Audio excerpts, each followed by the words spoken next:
Before we start the video, we're doing a giveaway for the Gary 2 Shaker, so link in the description. Enter it, dummy. All right, before we get started, elephant in the room. Obviously, I'm looking very festive today. That's because this video goes live on the 24th of December, 2021, the day before Christmas, and I'm feeling just really holiday-y. Is that the right word? Holiday? I'm feeling, I want to use the word festive, but what's a synonym for festive? What's a synonym for festive? Synonyms of festive are festal and merry. Yeah, but festal. I guess merry's good. I'm feeling a bit merry. There you go. Festal. It's disgusting. So if you're watching this on the day it goes live, shout outs to the notification squad. It's all going to be great and going to make sense to you. But if you're watching this at a later date in the future or something, you're going to be like, why the hell is that guy dressed like this? This isn't a Christmas episode. So if you see all this and you're confused, go fuck yourself. No, please don't. Please watch the video. I need the ad revenue, please. Today's episode begins with the narrator telling us that Ash and friends have arrived on Kumquat Island. No snickering, which is home to the fourth and final member of the Orange Crew. Wait a minute. Do you see that? On the horizon? What's that? Is that story progression? Oh my god! Misty and Tracey have little confidence in Ash's ability to win his next Orange League badge. Misty and Tracey are terrible friends. Pass it on. When Misty suggests finding a hotel to stay in, Ash says he's there for a big match, not for a vacation. Then, when Tracey suggests they go get a hot dog and go for a swim, Ash doesn't question it. Wait, so when Misty suggests something, it's all, oh, what about my big match? But when Tracey suggests something, it's all, yeah, let's go! I see what's going on here. Ash Ketchum is sexist. Confirmed. All of a sudden, Ash finds his face buried deep between a pair of tits.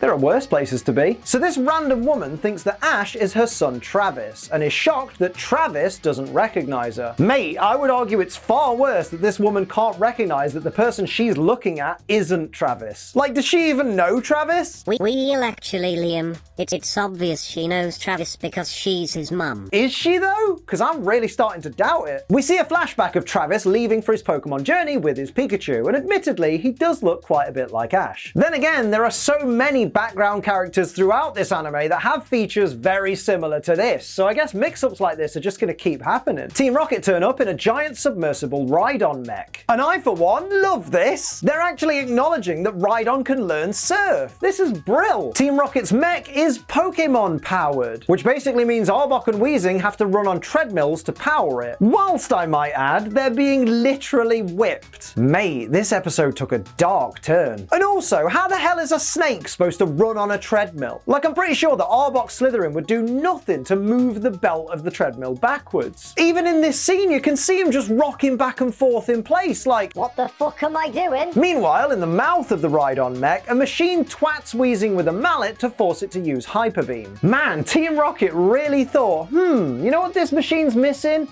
Animal cruelty. When Weezing uses Smog instead of Hyper Beam, Meowth comments that James must not have gotten round to teaching it that attack yet. Team Rocket have the TM for Hyper Beam ready and waiting to be used. Confirmed. Something you have ready and waiting to be used is the like button, so go and give it a tap to help out this channel. Of course, share the video on social media to help us out as well, and of course, leave a lovely comment down below. And if you can't think of a lovely comment, leave something generic, like Hyper Beam, more like Minge Machine, or just comment the name of the secret Pokemon that's hidden somewhere in the video. And if you're new here, make sure you hit the subscribe button and turn on all notifications so you never miss an episode of Pokemon WTF Moments. We're currently at 1.74 million subscribers. I know it doesn't look like that, but if you subscribe today, then maybe YouTube will add that extra 0. And of course, don't forget to check out my Twitch channel as well. We're going to be having a 12-hour Christmas Day stream tomorrow, the 25th of December 2021, from 1 PM UK time to 1 AM UK time. And if you want to know what my Twitch is like, it's like this. I need 2 Quick Claw pops in a row. Please. I've only got 2 ice beams. There's the one! Freeze it. I fucking dare you. I dare you to freeze. I am. Hi. Oh, imagine it without the berry. Oh, come on! Getting back to the episode, Team Rocket begin using Smog again, but for the next few shots, the entire scene is coated blood red. You right there, Pokemon? You feeling a bit edgy? Do you want to talk about it, champ? Jessie gets excited at all the chaos being caused by their Rhydon mech, so much so that James has to remind her that they're actually there to steal Pikachu. We then get this direct quote from Jessie. But I found something I'm actually good at, and I'm having a wonderful time. Sounds like me when my YouTube channel started to pick up.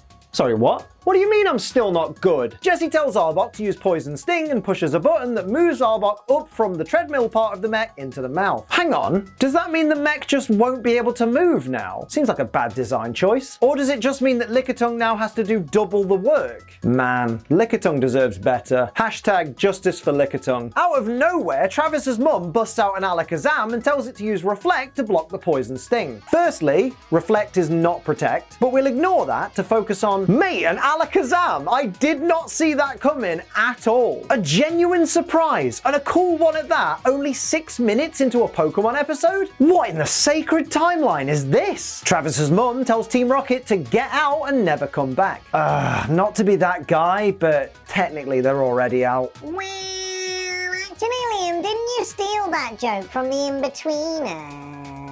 I did steal that joke from In-Betweeners, yeah. Jessie takes offense to Misty calling her an old witch, and James says, what does Misty really know about aging? Meowth then chimes in with, That's right, Jess. She ain't an exploit like you. oh mate, that burn was so good! Christ, you should have to get written permission from the local council to demolish someone's soul like that. It turns out Travis's mum, whose name is Luana, but I can't remember if she's actually told anyone her name yet, and I can't remember what part of the episode she actually says it, if she says it at all, so answers on a postcard there, is in fact the Orange Crew gym leader for this island. No way. The random non-recurring character the gang met at the beginning of the episode was just the person they were looking to meet? I don't think that's ever happened before. After Alakazam uses Psychic to close the mech's mouth, trapping all the smog inside, Meowth tells James they didn't install exhaust vents because the boss wouldn't cough up the money. I love the idea that everything Jessie and James use has to be personally approved by Giovanni himself. Like as if the guy's not busy enough, he's got Jessie and James calling him like, yeah, we're gonna need another Magikarp sub. Oh, what happened to the last one? Don't worry about it, not important. Also, doing this just reminds me that apparently you can now tell how old someone is by how they demonstrate using a phone. Because for us old people, it's this. And for kids today, it's apparently this.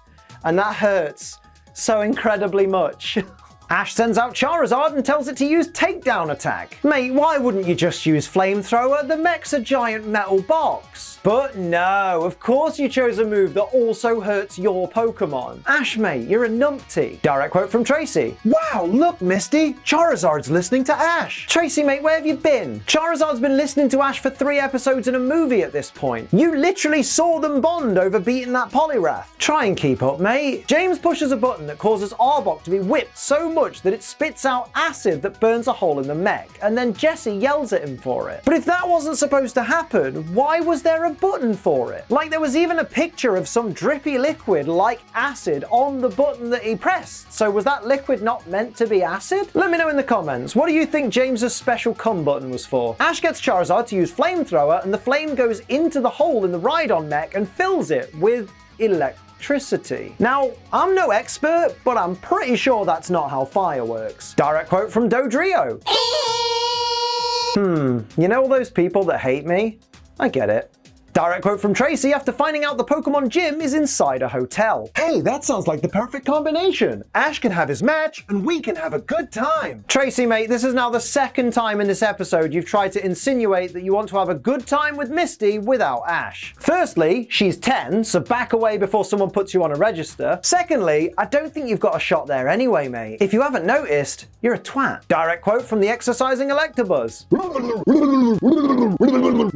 But wait, what's that just to his left? It's my boy! Except this is all we see of him for the whole episode. Wow, I can't believe Pokemon just polyblocked me. Tracey says this is the nicest gym he's seen, and it's almost like a stadium. And I was this close to asking how he could possibly think this basic-ass gym was the nicest he'd ever seen. But then I remembered, he's from the Orange Islands. Remember the few gyms we've seen so far in the Orange Islands? They're all shite. Man, when you think about it, the Orange Islands just really are so disappointing. Something that's never disappointing is G Fuel! And what a merry bloody Christmas it's gonna be with G Fuel, because from now until the end of Monday, that's the end of Monday the 27th of December 2021, you can use our code ACE, and get yourself 30% off your G Fuel order. And if you're new to G Fuel, it's an energy formula with barely any calories, 0 sugar, and a whole ton of wonderful flavors. Like you can pick yourself up Sugar Plum, the brand new fruit candy flavor, and of course my personal favorite Nemesis tea, which is a lemonade iced tea.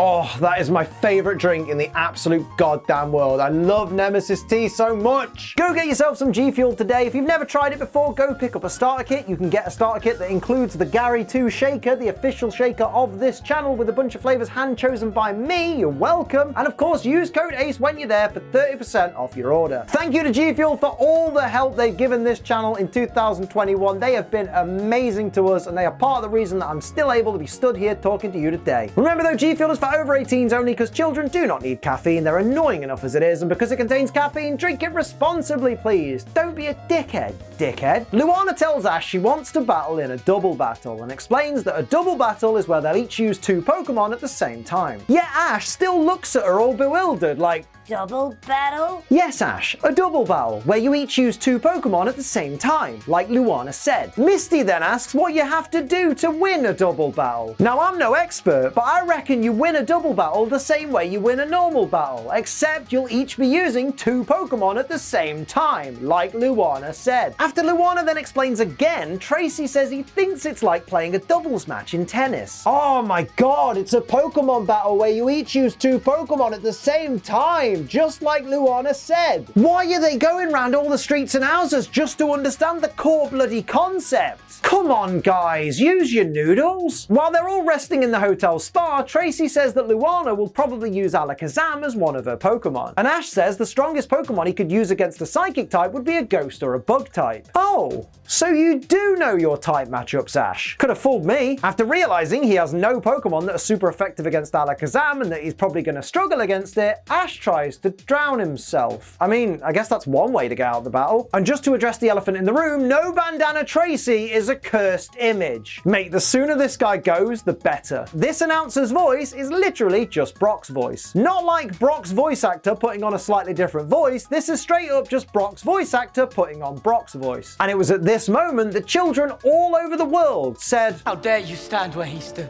Mate, we're getting Alakazam and Marowak versus Pikachu and Charizard? Pokemon are finally giving us what we want. Straight up, no nonsense, important battles with high stakes between really cool Pokemon. It's been 3,000 years. Direct quote from Ash. With Charizard's flamethrower and Pikachu's electric attacks, we can't lose. I mean, you can. In fact, your Pikachu is the only Pokemon on the battlefield with a type disadvantage. Pikachu and Charizard immediately start bickering because they're not used to working together. Oh no, how will they coexist? Mate, I thought I was watching Pokemon, not WWE. Also, Pikachu, give over, mate. Charizard's weak to electric attacks. Don't knock your partner out before you've even started. Charizard uses Flamethrower and fails to hit Marowak or Alakazam, but manages to hit Pikachu. I almost want to commend Charizard for managing to hit the smallest target on the field, but also Charizard is a numpty. Pass it on. Ash tells Charizard to use Tackle. Someone ought to tell Ash that Charizard can't learn Tackle. Not a WTF moment, but man, how cool would it be if this was Charizard's shiny form? Like, don't get me wrong, I love Grey Charizard, but this looks so awesome. After Luana tells Alakazam to use Psychic, and Alakazam uses Psychic, Tracey tells us, Alakazam's using Psychic Attack. Yes, Tracey.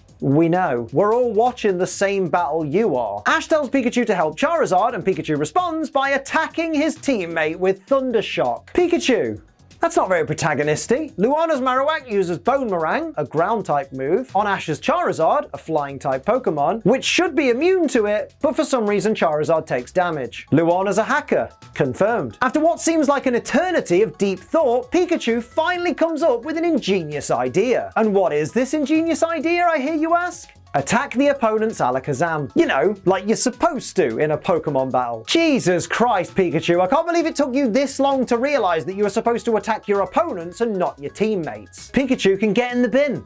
Pass it on. Luana tells Marowak to use Body Slam on Pikachu. Mate, what are you doing? Your Marowak knows Boomerang. That's super effective on Pikachu. Use that, you knobhead. It's like you're trying to lose. Just saying though, this is clearly Headbutt. Like, in what universe is this Body Slam? After Charizard saves Pikachu from flying into the wall, Pikachu gives him a thumbs up. And for some reason, Charizard's lips move, but no sound comes out of it, so it just kind of looks like he's got a bit of a nervous twitch. He's had a rough day though, so we should probably cut him some slack. Pikachu uses Thunderbolt, which, whilst it didn't harm Marowak, did affect it enough to prevent it from attacking. Mate, it shouldn't be affecting it at all. It's a ground type. Ash is a hacker. Confirmed. I've just realised though, Ash says that the Thunderbolt stopped that Marowak attack, but after Alakazam goes to use Hyper Beam, Charizard dodges the returning Boomerang. So the Marowak's attack wasn't stopped at all, it was still in progress. I guess since that means Thunderbolt really did do nothing, then Ash isn't a hacker today.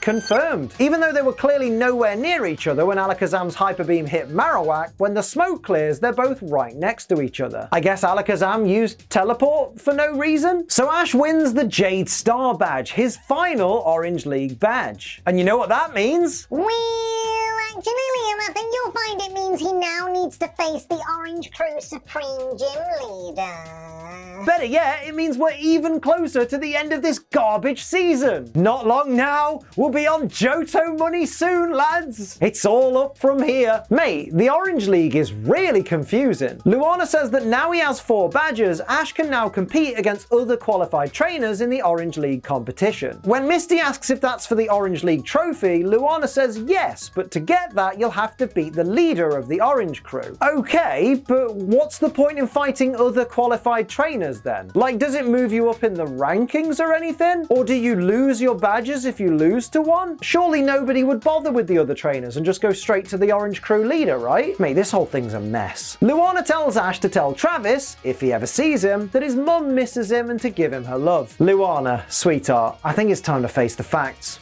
Travis is dead.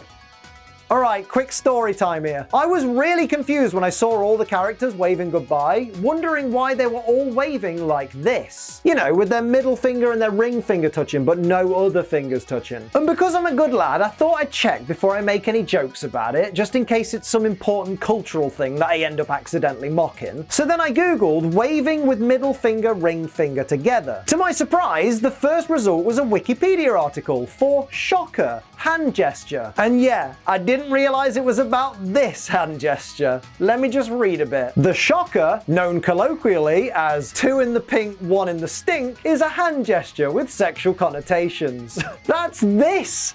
Not this! Mate, I can't believe we ended up here from a bunch of Pokemon characters waving goodbye. This has certainly taken a turn. So those are my WTF moments of Pokemon Season 2, Episode 28, Pokemon Double Trouble. Let me know your favorites and any that I missed down in the comments below. Don't forget to like, share, and subscribe. Head to twitch.tv/AceTrainLiam for all of my live streams, including my 12-hour Christmas stream tomorrow, and use code ACE for 30% off G Fuel. But until next time, I'm AceTrainLiam.